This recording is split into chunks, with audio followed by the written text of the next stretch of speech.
Nama saya Abdul Fadlur Rahman. Di sini saya akan membahas tentang pemikiran filsafat Al-Kindi.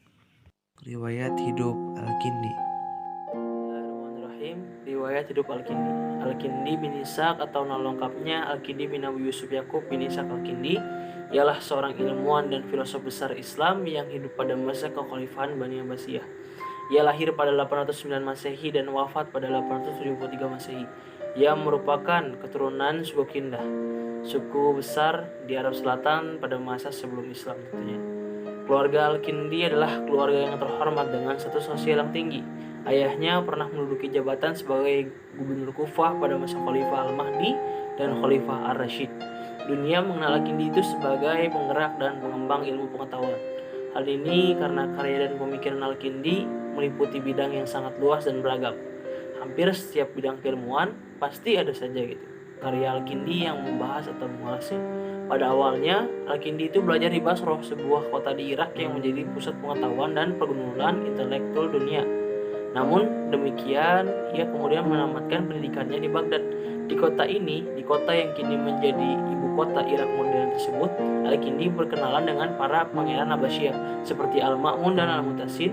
Lalu Al-Kindi diangkat menjadi guru pribadi Ahmad, putra Al-Ma'mun itu sendiri, yang darinya ia memperoleh dukungan kuat untuk melahirkan karya-karya besar di bidang ilmu pengetahuan. Al-Kindi hidup selama pemerintahan Bani Abbasiyah, yaitu Al-Amin, Al-Ma'mun, Al-Mutasim, Al-Watsik, dan Al-Mutawakil. Kemudian, selama kurun waktu itu, Al-Kindi banyak melahirkan karya di bidang filsafat, matematika atau geometri, agama, astronomi, logika, dan kedokteran. Di antara karya Al-Kindi yang turut meramaikan dunia pengetahuan adalah Risalah fil Masail Su'ilan Hamin Ahwal Al-Kawakib, yang artinya jawaban dari pertanyaan-pertanyaan planet.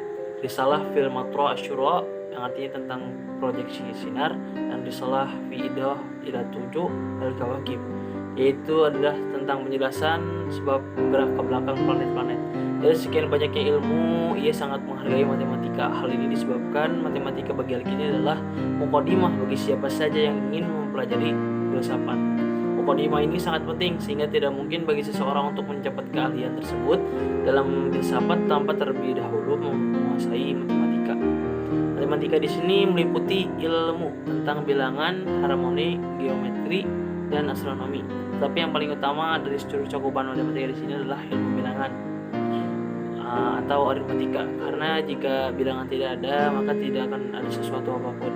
Ia adalah filsuf berbangsa Arab yang dipandang sebagai filsuf muslim pertama. Di antara kelebihan Al-Kindi adalah menghadirkan filsafat Yunani kepada kaum muslimin setelah terlebih dahulu mengislamkan pemikiran-pemikiran filsafat Yunani. Pemikiran filsafat Al-Kindi. Selanjutnya, pemikiran filsafat Al-Kindi. Al-Kindi menganggap filsafat ketuhanan itu mendapat derajat atau kedudukan yang paling tinggi dibandingkan dengan yang lainnya. Ia memandang pembahasan mengenai Tuhan adalah sebagai bagian filsafat yang paling tinggi kedudukannya. Yang benar bagi Al-Kindi itu adalah Tuhan yang benar pertama. Filsafat dengan demikian membahas tentang Tuhan dan agama ini pula lah pada dasarnya. Beliau juga mengatakan bahwa ilmu ketuhanan dan cabang-cabangnya itu sesuai dengan apa yang dibawa Nabi dan Rasul.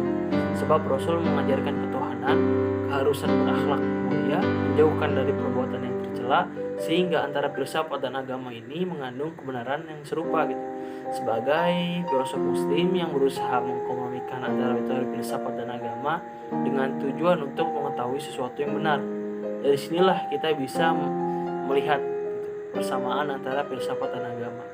Tujuan agama dan tujuan filsafat adalah sama, yaitu menerangkan apa yang benar dan apa yang baik. Agama di samping wahyu juga menggunakan akal.